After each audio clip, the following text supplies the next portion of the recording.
All right. I started the record button. So we'll give people a few more minutes to get on.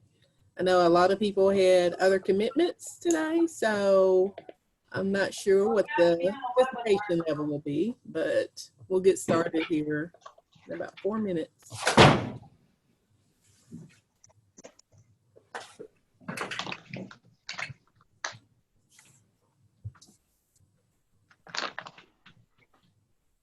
Now, were you at CSAVR?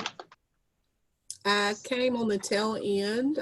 I attended for the NCSAB conference. So I was there I think that Tuesday and came in Wednesday when there was a joint session. Ah, okay. Yeah. Were you there for CSAVR? Yeah, we did a couple of presentations on targeted communities. Yeah. Did you do the one with Johans or that was different? That's great. How did it go? I think it went really well. Yeah. Johans was going to join us, I think, next month and provide some information that you and he shared at the CSAVR conference. Great. Yeah.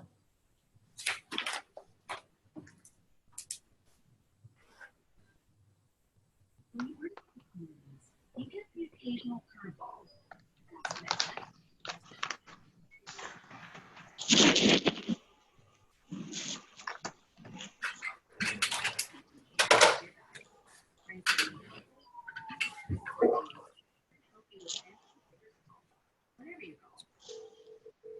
Easy Cater, how can I help? Entry in 30 seconds. Speed means easy with easycater.com.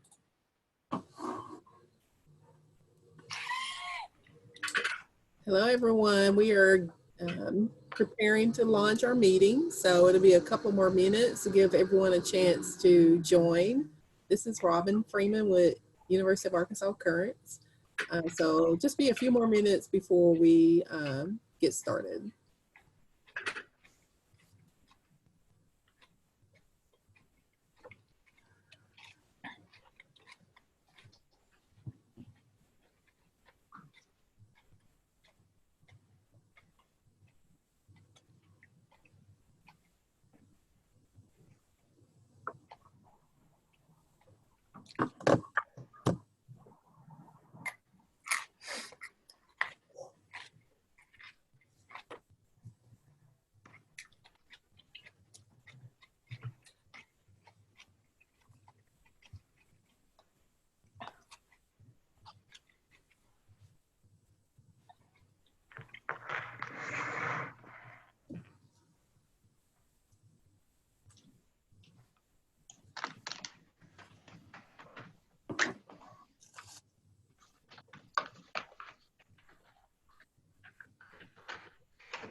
Hello again, everyone. This is Robin Freeman with the University of Arkansas Currents.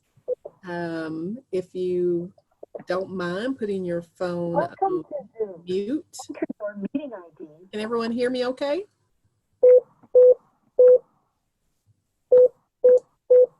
Hello?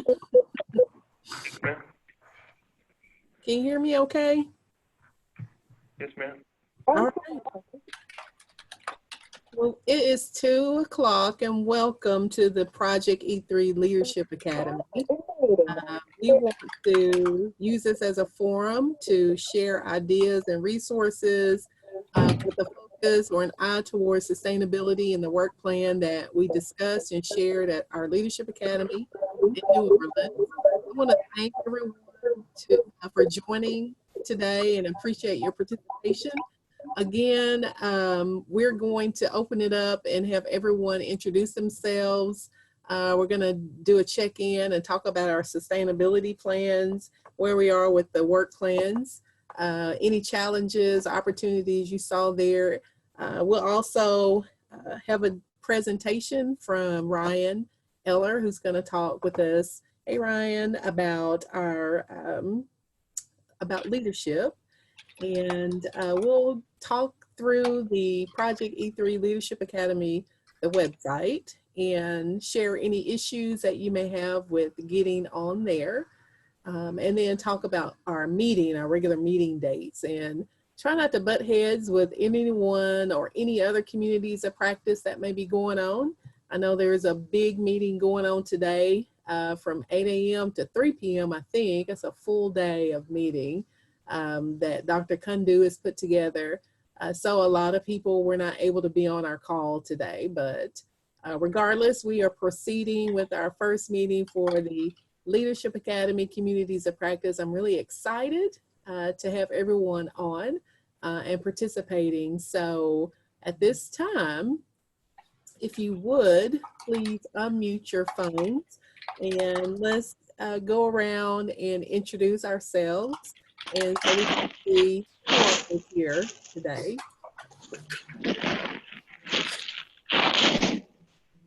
All right. Who wants to go first? Good afternoon, everybody. This is John Walsh from Southern University. I'm glad you can make it to the Community of Practice today. I'm really looking forward to this kickoff. As Robin had mentioned, it's always difficult to get everyone's schedule to mesh, but I know one of the agenda items we're going to talk about today is when we're going to set up these regular monthly calls, and that way we can really plan these out in the future. So yes. Glad to be part of this kickoff. Thank you, John. Anyone else from New Mexico who's on the call? This is Reyes Gonzalez, Field Operation Director. Hey, Reyes. Hello. Glad you were able to join us. Hi, Robin. This is Eric Padilla with hey, Eric. New Mexico. Hello. Welcome.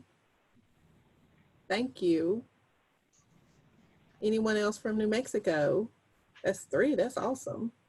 What about California? Anyone from California on the call?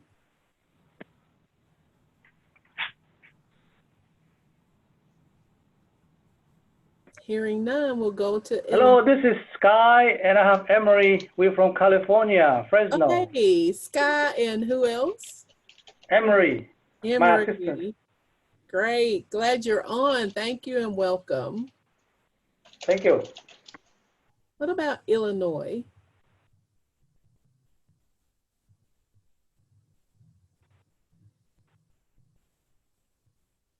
Okay, Kentucky.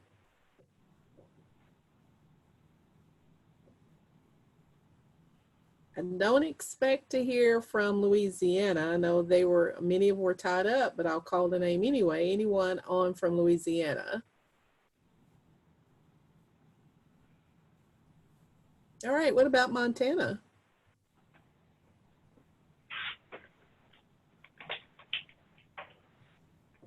Hearing none, we'll go to New Hampshire.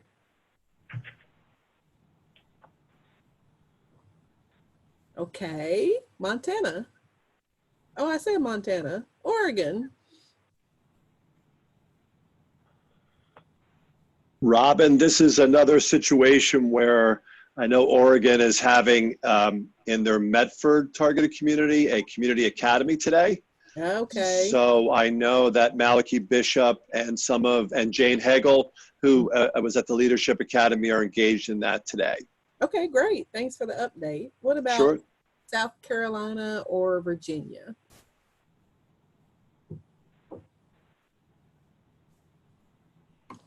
Hey, I think I'm gonna unmute you, or you'll have to unmute yourself. Sorry, hi. Hey. I'm a region director with Region to the Line. I don't know where you are. And your volume is just a little low. Tell me your name again. Kelly Backham. Kelly. And you said you're really a regional manager where? Commission to the Blind. South Carolina. Yeah, I didn't hear you. I'm sorry. I'm like remote right now. I'm with the Commission for the Blind. With the Commission for the Blind in Virginia. Okay, great. South Carolina. Thanks for being on, Kelly. I do believe Kelly's from South Carolina. I am.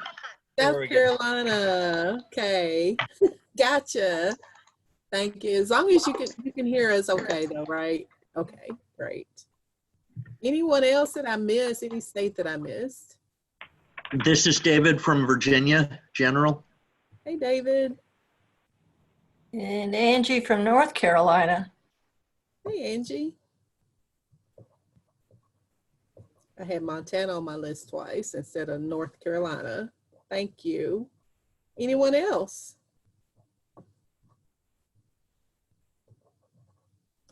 All right. Well, again, welcome and excited to have this first meeting of our communities of practice. The goal, of course, again, is to share resources, discuss challenges, opportunities to ensure the work plans, sustainability plans that you've been working on are achieved, especially in this year 5 of the Project E3 and going forward when funding has ended. So we want to start there with the sustainability work plans, and whoever wants to jump in, or John, if you want to, John Walsh, if you want to kick it off. I know that you may have been collecting those, or Dr. Kundu. So what were the challenges that you experienced as you were putting your sustainability plans together? In particular, I was interested if we could talk about what you decided were the priorities to sustain as you went through. There was a pretty comprehensive guide on what you were looking at in your work plans for this final year of the Project E3. So how did it go for you? What were the challenges in completing the sustainability plans? So Robin, I will start by mentioning first that many of our E3 partners that are working with each of the individual state intensive TA projects had really wanted to schedule some additional time on site. So one of the initial challenges was really getting that time on site with the folks at the project sites to really do that in-depth review of what they needed to include in a sustainability plan. Because, I mean, as we had mentioned at the Leadership Academy, we're really looking to see how systems change or change initiatives will continue beyond the lifespan of Project E3, right, which is essentially ending in September of 2020. So one of the pieces, and Eric and Reyes, please feel free to chime in as I talk about New Mexico. But before I get to New Mexico, so many of the partners have not sent in their sustainability plans yet, although everyone sent me an update. And they said, well, you know, we're going to be meeting with folks later this month. And so we'd really like to be able to send it in later in November as we get a chance to really update it. Or, you know, when folks did send me a draft for New Hampshire and North Carolina, they really wanted to point out that this was still something that's in progress. Mm-hmm. And they still wanted to go a little deeper with their sustainability plan. Right. So, and I know Louisiana had also sent me some fairly extensive notes from the work they did at the Leadership Academy, yes, of what they wanted to do and where they want to take this particular plan. So I think it was, just to start kind of an assessment, it was a valuable process to go through in person in New Orleans, go back with our teams and do some additional contemplation where we want to go. And then again, finding that time to just sit down and really hammer out some of those details. So now to dive a little deeper on New Mexico. Sure. One of the pieces we were looking at was developing a steering committee And we came up with a little acronym that we're calling TRAILS, which stands for Teaming Resource for Albuquerque through Integrated and Leveraged Services. And the crux of that steering committee is essentially looking at the various components of the workforce development system in New Mexico. So the Title I program, the Title III program, VR, and how they're going to integrate with each other, especially around serving those targeted populations we're focusing on within Albuquerque and most recently within Deming. So we knew we need to do more further work on that. The other piece is, and we really like— John, can I jump in here? Absolutely, Reyes. You know, part of it is because you haven't been around because I guess there was issues with funding. So I don't think we've really talked since October. But right around that time, we actually started meeting. And we have a partner meeting once a month with all the partners in WIOA, a state partner meeting. But now we're focusing on the state plan. And lately, these meetings have really been geared on how we're going to work together. That way we can incorporate in our comprehensive state plan. So although, I mean, if we were in good position for that, John, I used some of your slides for some of my presentations to the other partners. Awesome. And DVR was really in a good place because we were already kind of working on this through the E3 program. But now we're doing it, you know, with the state. And I guess it's going to be overseen by the state board in New Mexico. But we're in a good position to work with other partners, and we have a lot of examples. A lot of what we did was the cross-training that John and his colleagues helped out with. We did quite a bit of that. The latest one was actually on disability etiquette in the Albuquerque area with our workforce partners. And I know Russ Thielen did a part of that, and then we did the rest. So that was really helpful. The one thing we were really looking forward to, and we were about to start, except we had this interruption in October, was the IRT, Integrated Resource Team. Yep, exactly. Yeah, that's the one we were really excited about tackling. And so I'll stop there, but in kind of in an informal way, we're not necessarily using the trails thing, but we are meeting once a month as partners and kind of incorporating what we had discussed in those meetings. And Reyes, I'm really glad you brought that up because I know all state VR agencies are currently, I know RSA just released their guidance on issuance of the combined or unified state plans. Mm-hmm. That has to occur in March of 2020. And the fact that we can align some of the work we're doing through E3, in particular the integrated resource teams, in relation to how the core partners within WIOA are going to interact and even have it included within the state plan. That's great. I think that's really going to help with sustainability when that becomes part of your state plan for the entire workforce development system. Exactly. So, John, can you repeat that acronym again? You called it TRAILS.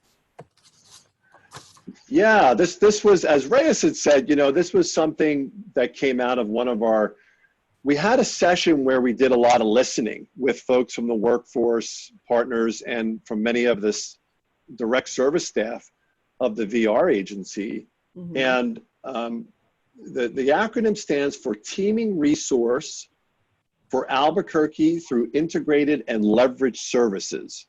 And that comes out to TRAILS. Okay. And it was envisioned that there could be various steering committees that would look at 5 areas of cross-system collaboration. Mm-hmm. That we're looking at communications, cross-training, data sharing, business relations, and services to youth. And those 5 priority areas were derived from an all-day session that Russ and I had performed in Albuquerque. There was a consensus that these are 5 areas that need additional attention. So Reyes, I'm really glad to hear that what we were able to provide kind of builds upon what you had already done in New Mexico, and it's aligning with that state plan that's coming out next year. Yeah, and kind of instead of 5 separate steering committees, we kind of have one, which is that state partner meeting. And we had been doing this all along, but it's, you know, we're really focused now with the state plan and working together. I would really like to see the data part come about, but, you know, we're not the only player, and I think there's been some resistance to some of the other partners to I don't know, meet with us as far as our technology needs and so forth. And I'm sure they have other priorities, you know. They're trying to support the governor and her priorities. Absolutely. And, so that kind of takes priority whatever we're doing, but we do meet at least once a month, if not more, and they're giving us a ton of homework now just because we're doing state plan. Oh, I bet. And they've hired some contractors. Yeah, they've hired some contractors. That's all they concentrate on. Where, you know, we have to do that plus everything else. Yep. And but we get quite a bit of homework, so it's a pretty busy time right now as far as trying to get the state plan completed. It sounds like you have a great start on your partners and who should be involved in developing that sustainability plan. And so you mentioned your state WIOA partners meeting. Are there others on the call who can share what are the partners that you've identified in your sustainability plan that should be at the table, that you are working on engaging in this conversation about extending opportunities for individuals with disabilities in terms of employment? What other partners, or what are your approaches that you've identified? We've heard the trails, the state WIOA partner meeting. Anyone else?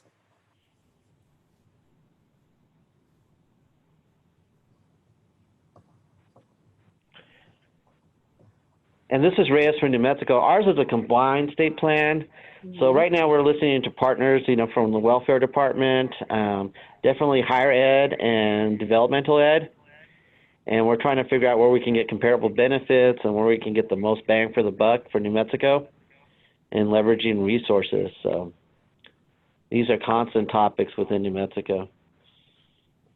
That's great. What about California or Virginia? Do you have any updates in terms of your sustainability plan and your outreach, or who you're listing in your partner, identifying who should be at the table to help push this plan forward? This is David in Virginia. We actually are getting ready to have a follow-up meeting to really flesh out our sustainability plan. Okay. That is happening November 19th and 20th. One of the things we're really excited about, or that I'm really excited about right now, is we have another meeting on December 4th where we are partnering with the Virginia Department of Corrections, and they are bringing their entire workforce professionals, basically the folks from every one of their places together, and they are coming in to learn what we did with community financial empowerment training. And so we're really excited. Conway. We think that will lead to increased referrals, and we're going to start the training instead of how we normally start.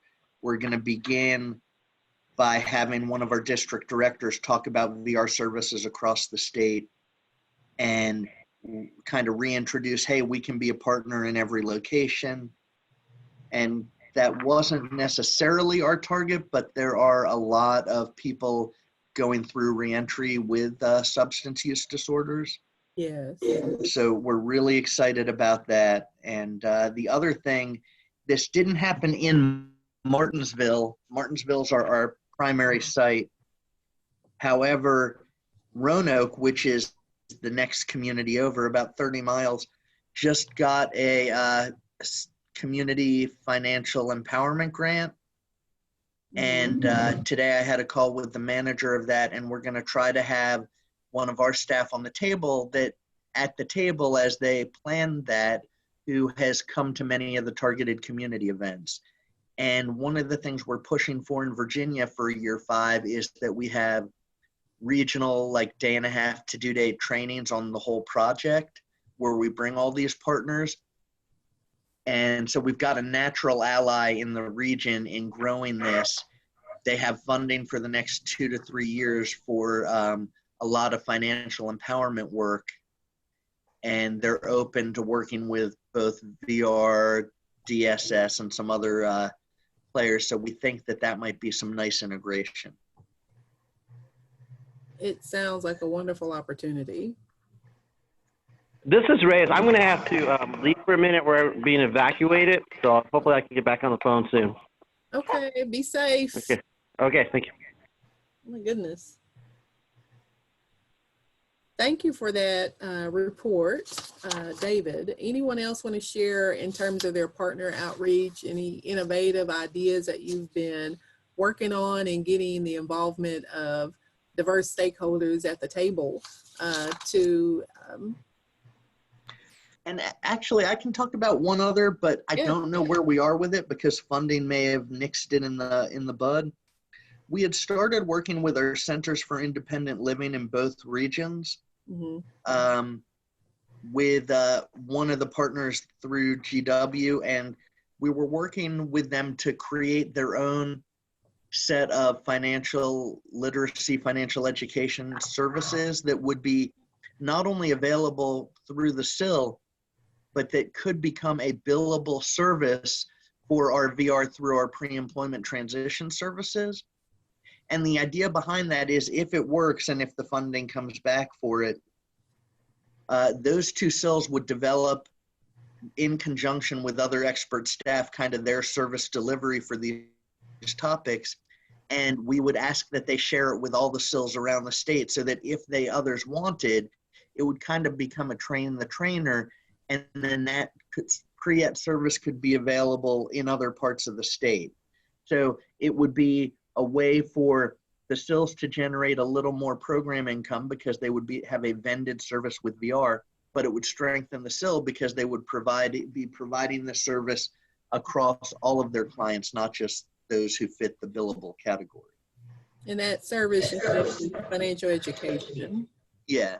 Is there a curriculum that you're using, or are y'all developing that yourself? So we wanted to basically customize pieces from CFPB's Your Money, Your Goals. There's some things from Next Gen Personal Finance we really liked. Parts of Utah's model are really good. Again, one of the challenges we found is when working in the pre-ed space, we might go into a school and the range of functioning between the members in the group is so diverse that it's been hard so far to do things that were really effective for everyone in a meeting. And when we've worked with schools, teachers are like, oh, this person qualifies, we're going to send them in. You know, we don't always get the background information we need to make it, there's one thing to provide a service and another to provide an effective service. Sure. And we are working towards providing an effective service. But the other nice thing is, if this works out, this is really one of those first times where the SILs kind of have to think about WIOA and some of those pieces. And we saw this as a natural way to bring them more into kind of the new world that is these federal regs. Thank you. Thanks for sharing that. And once you all will that curriculum be available to share, or it'll it would, because it would be developed through this, so it would be for anyone. But again, I think we started planning this because NDI was working with GW, and then it may be that there isn't the money for them to continue. So that's what, but we had just gotten to the point of buy-in from both SILs, executive directors, and the staff who would work on it. Unfortunately, that buy-in happened right around early September, and then we go into a new federal fiscal year, and it's changed. So. Let us know how that goes, and we'd love to be able to share that resource on our website for others to utilize as well once you get it developed. Any other updates that anyone wants to share on the progress of their work plan sustainability guides? Hi, this is Guy, and again, we're from California. So after our conference in New Orleans, we came back and we did, as we all know, we have our radio, Asian radio station here in the Central Valley area. So we've been having that. We've been having successful. This is the first time our department provide or have a radio show in the Asian community. So it works out very great. We are very successful in outreach to the Asian community, especially the Hmong community. And I myself received more than 20 calls so far, and this is just since August until now. So it's about 3 months. Yeah. And we make good progress on that. We also gathering our business specialists together and talk to them about outreach to employers and make a list of resource here in this area so we can spread it out through our district office here in the Central Valley area. So we make good progress on that as well. We are scheduled for meetings. I don't know when yet, but the goal from our regional director is to schedule a meeting soon so that we can all meet and continue a plan. Great. It sounds like your radio show is really successful in providing some outreach to the community. With the Asian, yes, and we working on, because our goal is to outreach in the minorities. So the plan is to reach in the Asian community. We have a large population here, and also to outreach in Hispanic in this area. So right now we still working on this Hispanic to see if we can do some kind of we have the brochure ready, but we're still planning on to see if we can attend shows or do some kind of live event so that they can see. Besides that, we in the Asian community, I went to different events. Some of you might know that this is the time of the year where we have our New Year celebration. So that's when I outreach a lot to the Asian community, attend the New Year's celebration, and talk to people and the community about what we do here at our department. So Sky, when you have a resource brochure that you're making available in your community, we'd love to see that. And if you don't mind sharing it with us, we can post that on our Leadership Academy site. Yeah, we have the Spanish flyers that we currently finalized, and also the one in the Hmong language as well. So I believe we're more happy to share that once it's done. That's great. We would love to see that and hopefully generate some ideas for others to replicate that in their local communities as well. Okay. Thank you for sharing. Yeah. Any other progress on sustainability and work plans? John Walsh, is there a deadline? I know we had set the deadline in October 30th, maybe not. And it sounds like these have become really an issue around scheduling people to get together to kind of finalize this. So is there a second deadline or extended deadline for providing those? Well, the original deadline was, and the proviso was, send us your first draft. Yeah. We don't expect it to be a finished product, but give us what you have so far. And I did receive updates from all of the states that, we're working on it, or here's our first draft. So I think what I'm going to do, I think we should loop back, and considering that many folks had scheduled their site visits for this month, it would appear that if we go and say, look, you had an extension, let's talk about getting it to me before Thanksgiving. And I'm looking at my calendar now. Maybe we can say by the 22nd to provide us with your updated draft of the sustainability plan. Does that sound reasonable to folks on this call? I'm sorry, could you repeat, what date did you say again? We're looking at November 22nd. Okay. I think that's reasonable for us in California.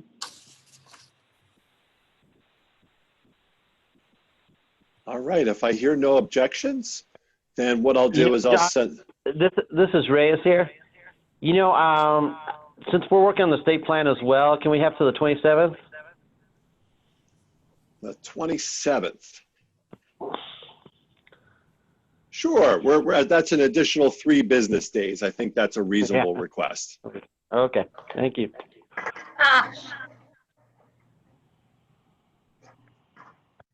So it sounded like November 27th. Is that still okay for everyone?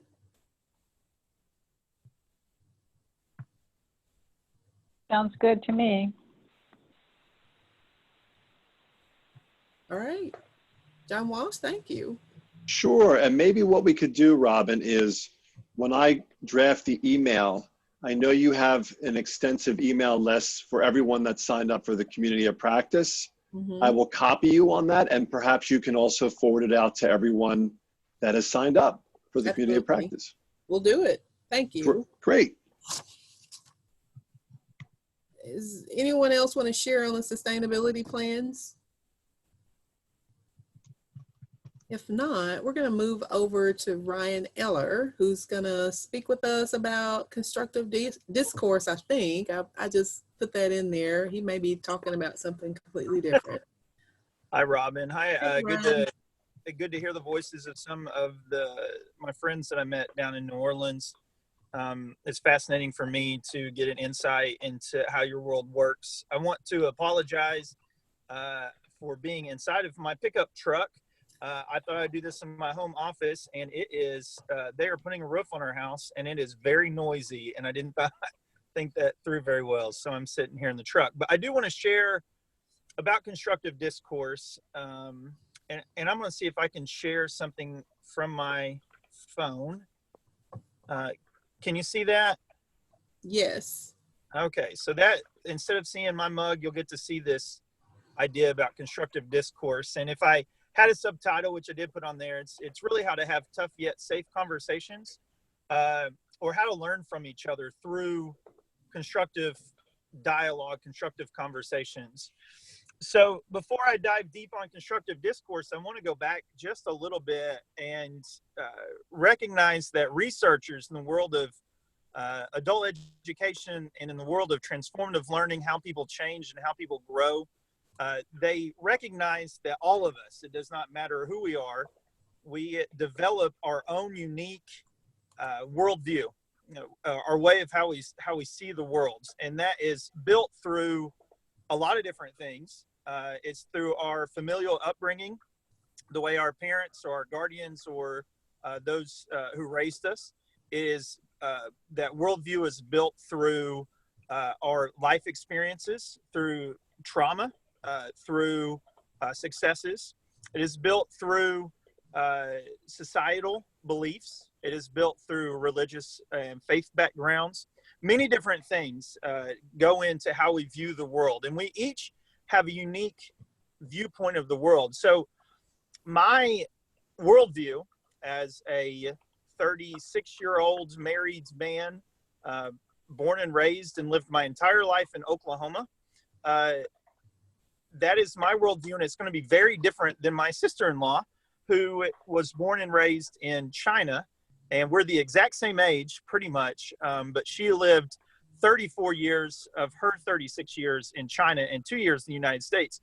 And we view the world differently, and that's okay. How I view the world is not right nor wrong, and how she views the world is not right or wrong. Those are just our worldviews. However, for us to learn from each other, we need to be able to challenge our own assumptions of how we view the world, those worldviews, and listen to others and their point of view.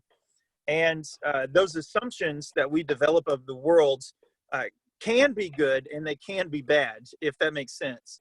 And so for us to grow as leaders, as really as people, in a holistic approach to our lives, is this idea of, can we learn from each other by listening, by having constructive discourse, constructive dialogue with each other, tough conversations, but safe conversations. And so the research definition of discourse is dialogue devoted to assessing reasons by critically examining evidence, arguments, and alternative point of view. And to me, that's academic speak of saying that we are going to actually listen to each other, listen to different points of view. We're going to listen to others that have that may disagree with us, to come up with a new point of view. And they go on to say, the academics go on to say, the more interpretations of belief available, the greater the likelihood of finding a more dependable interpretation or synthesis. So once again, really smart talk for saying, the more people we talk to that are different than us, the more likely we are going to come to find a dependable interpretation of our view of the world.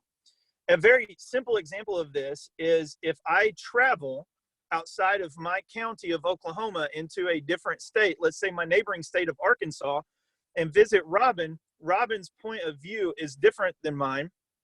And I can learn from Robin because I have spent time outside of my little bubble.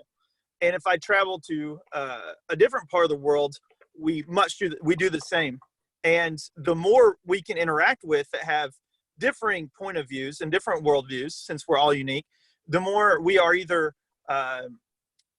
more assured in what we believe, when the more we begin to question, what do we really believe? And how can we come to an actual, what is truth with a capital T? And they go on to say, we learn together by analyzing the related experience of others to arrive at a common understanding that holds until new evidence or arguments present themselves. And I really like this idea that we believe that is true until new arguments or new evidence is presented to us, because we are open to say that we don't have it all figured out. And my grandfather, who's no longer with us, he used to say the older that he got, the less he knew. And what he meant by that is that the older that he got, the more he realized that the things he thought to be true were not necessarily true. That was just his opinion or assumption on true. And if we look at this constructive environment down here, I really want to hit on these 7 different ways that we can have a constructive environment in the workforce, in our family lives, and the holistic approach to life. And can we create an organizational environment, or familial, or friend group, or relationship, or even societal environment in which everyone that's participating, and I mean everyone that's a part of our group or our organization, has these 7 things. 1, full information. I spoke in New Orleans a little bit about transparency. Now, how important it is, if someone is left out of the loop on what is going on, then it is hard for them to learn new information.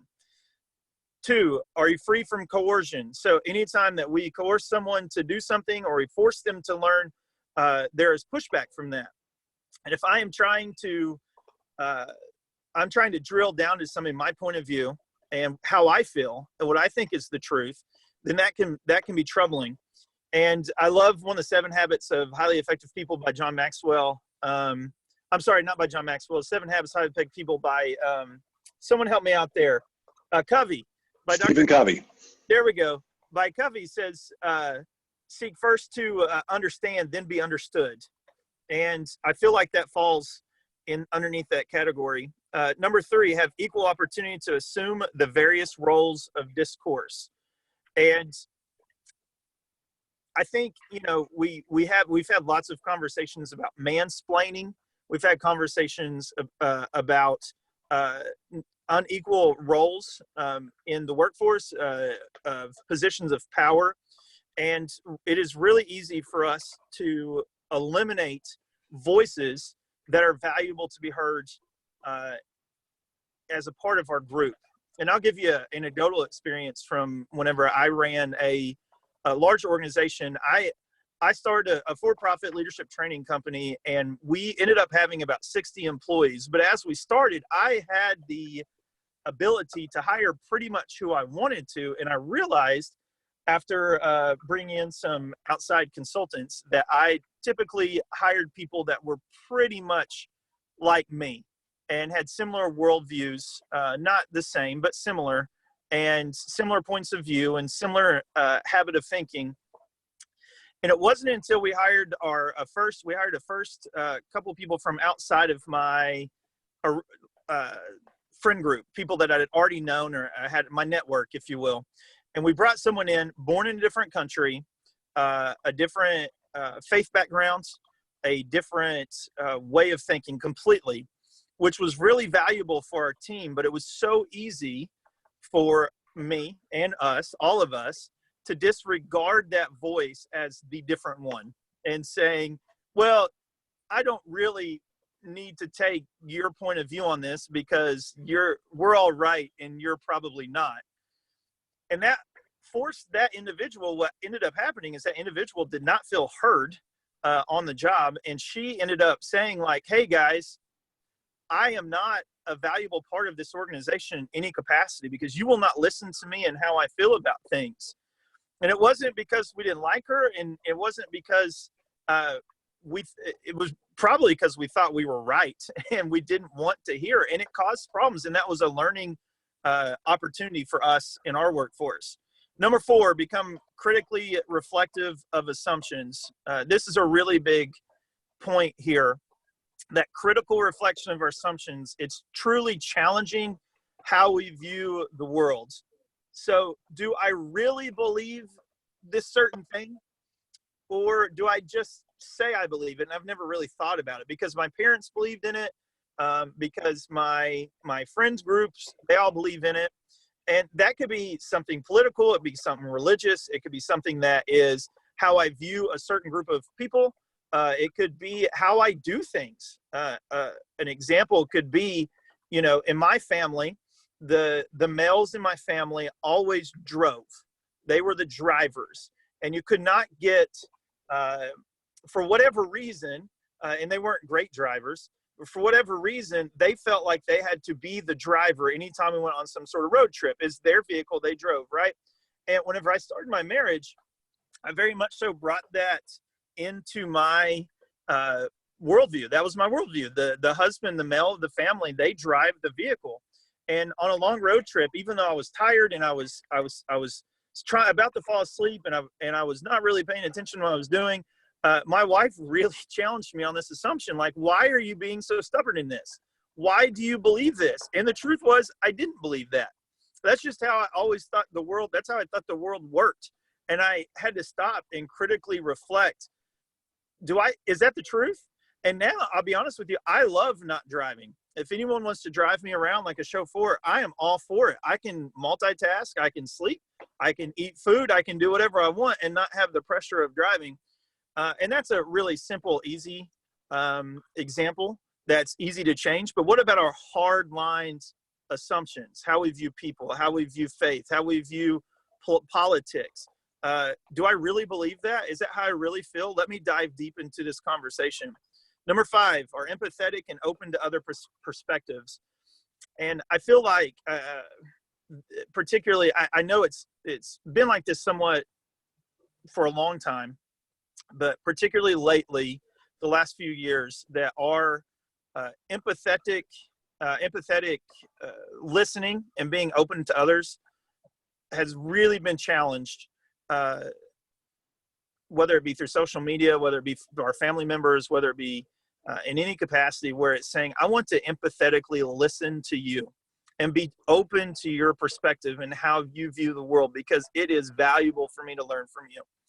And honestly, those individuals who are successful in empathetically listening to other perspectives end up being just a light in a dark space sometimes. And those are people that I personally navigate towards. Like, man, they're so open and reasonable and they hear people out. And I love that about other individuals. Number 6, are willing to listen and search for common grounds. This keeps hitting back on listening, because that is really the core crux of what is behind constructive discourse, is being able to listen to others, to challenge our assumptions, and then search for that common ground. Okay, you feel this way, I feel this way. What do we feel that's together? Let me listen to you. The longer I listen to hear you out, there will be something we can find common ground on. We can build from there. Number 7, can make a tentative best judgment to guide action. And the focus here is on the word tentative, which goes back to this idea that truth is what our worldview will be truth until it is challenged by another perspective. And we are open to it because we are of a growth mindset that says, I am willing to listen. I am willing to hear. I am willing to empathetically open my eyes to what you have to say, what your opinion is, how you feel, what you bring to the table, what your background means to me. And if we as leaders can provide this kind of environment for our team, for our organization, for our family, for our friends, whatever group we're a part of, imagine the powerful conversations that can come and the different perspectives that can come to bring to the table so that we can hear from all the voices and put a tentative best judgment about where do we go from here. Now that we have all of these things together, what do we do from here? And so that is a quick primer and of constructive discourse. And I'm sorry I talked so fast, and I'm sorry that I didn't give room for everyone to jump in there. But I think Robin had an agenda. We have a little bit of time for Q&A if anybody is still with us and has a few questions on the practicality of that or what that might look like. I really appreciate you sharing, Ryan. I thought it was great information. I know 2 takeaways I received from it. I hadn't heard this presentation before about challenging how we view the world, and also being willing to listen and search for common ground. And the point I wrote there in my notes is, developing solutions, we should do that with the perspective of nothing about us without us. So getting input from the people that we're working to serve is just as important from the people that we're working alongside. But certainly that challenging how our worldview, that can be, that can really shake up our world sometime if we're really honest with ourselves. So it's a great tool. And if you'll email me that handout, if you don't mind, I'll share that on our Project E3 website as a resource. It's a great tool for our partners to share as you're reaching out to others to join the progress of the Project E3 and inviting partners to the table to help provide solutions and resources, opportunities to employ individuals with disabilities. These are great talking points as you're reaching out. Any questions or comments for Ryan about this presentation?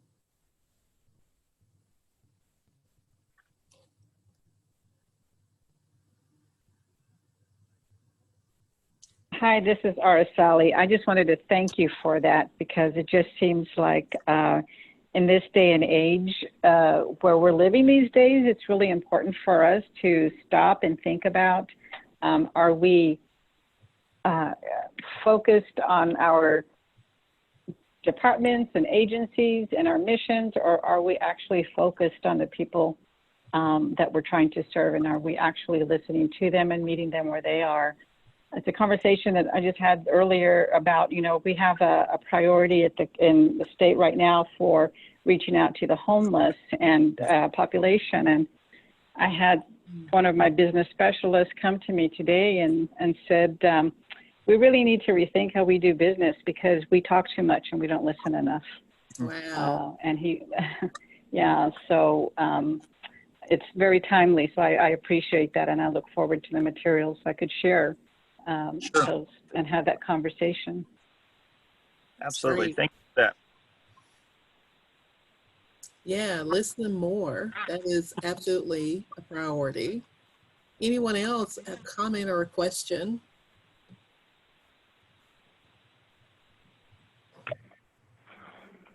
Yes, thank you, Ryan, for providing that information. I find that approach very useful too in managing teams and trying to develop self-managed teams. So it's something that we did during a team building a couple years ago. It was based on Patrick Lencioni's model, and it's been very effective. I think that staff are very responsive to that, being able to have a voice too. Right. Which sometimes makes it difficult in a government situation. Sure. Because it's hierarchical as far as the structure goes. Mm-hmm. And, you know, not all ideas can be listened to just because of, you know, resources in general or just varying points of view, just politics. So, right. But I've appreciated that approach as well. Well, thank you for that. And for me, my personal experience is, you know, the more I'm able to spend time around people who are different than me, the better my life gets. And I think that's counterintuitive because it's like I feel so safe around people who are similar to me, and I feel so safe around people who think the same way as me and look the same way as me. And the more I'm able to spend time around other people and challenge that belief system of mine, the more comfortable I come with who I am. And it seems so counterintuitive, but it allows us to just critically reflect on who we are and why we're doing what we're doing. And that, to me, it opens up the opportunity for purpose to enter the picture and say, this is bigger than me and it's not about me. And I'm able to serve more people more passionately. If that all makes sense. So that, once again, that's been my experience. So thanks for sharing that too. Yes, sir. Thank you. Absolutely. Absolutely. And again, this is a great resource as we are focusing on reaching populations, our partners, community-based organizations, faith-based, public and private organizations, and encouraging them to have a mindset of employing individuals with disabilities, that they have the ability, that there's nothing that they cannot do if they're provided the right resources and tools. It's a mind shift. So this is a great framework, a great conversation starter as you do your outreach and continue to build those partnerships and provide resources in your local communities to make them more sustainable for all individuals, make our world more inclusive. Again, thank you, Ryan, for sharing. Great information. Look forward to sharing that on our Leadership Academy website. Speaking of which, we'll go there. Has everyone been able to access the website, or are there any questions or issues with getting logged in, or you need any assistance there? Leadership Academy, the Project E3 Leadership Academy. It is a closed group, so you were all added by the IT people through the Project E3, so you have access. Just a general question on whether or not you've had an opportunity to log in, set up your profile, and access the resources that are available there. Comments? This is Reyes. I've been looking at it. Okay. Thank you. Is it a tool you think you'll be able to use as we begin to add more resources like Ryan's handout and brochures from California? Is that something that you think will be useful? Yes, definitely. Any ideas or suggestions there that you look forward to seeing?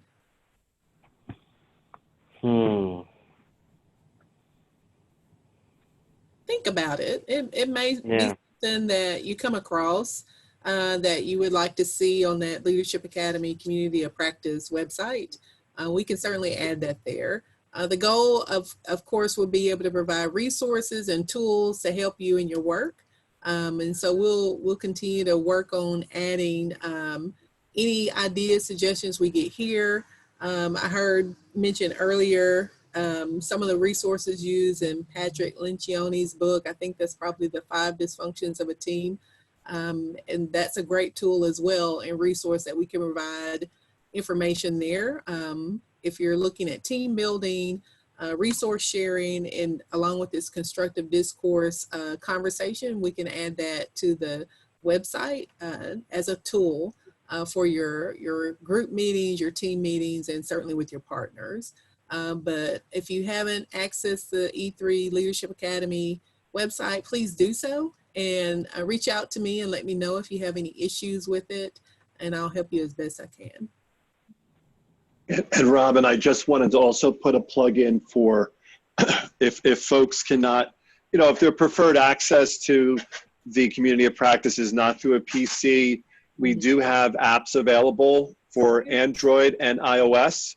If you search under Project E3, it's a free download, and it does work on Apple and Android-based products.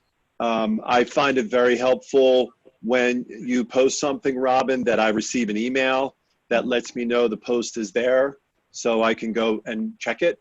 I know you posted something this morning about an economic opportunity challenge that has been put out there. So I appreciate that additional information you put through the site. And yes, I didn't know about the app, so that's good to know. I'll have to download that on my phone as well. But we will certainly continue to shore that site up and add more resources and provide opportunities, host some webinars there as we continue to grow our communities of practice. I think our last thing on our agenda is our next meeting.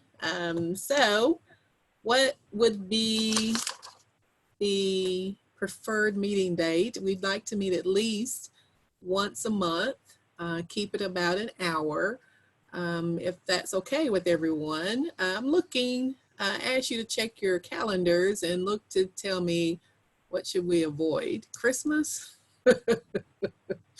Y'all want to meet Christmas Eve, Christmas Day? No. Earlier in the month, or we can set a date like the second. Today is the 7th, which is the first Thursday. We looking to do maybe the first Thursday or the second Thursday of every month. Would that work for everyone?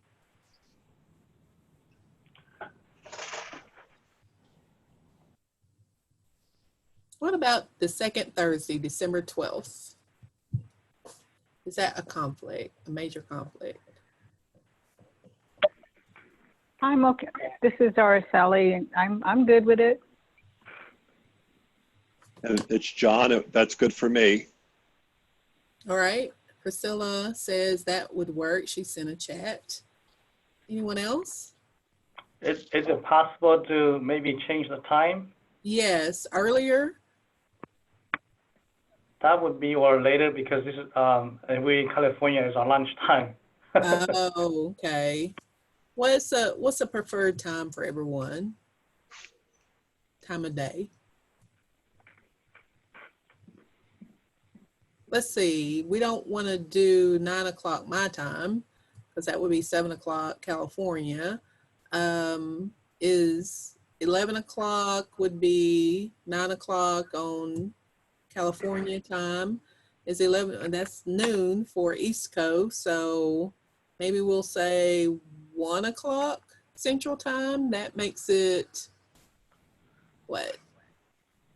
11 o'clock Pacific. Yeah. Would everybody be okay with switching it to the third Thursday of the month? Third Thursday. That's the 19th.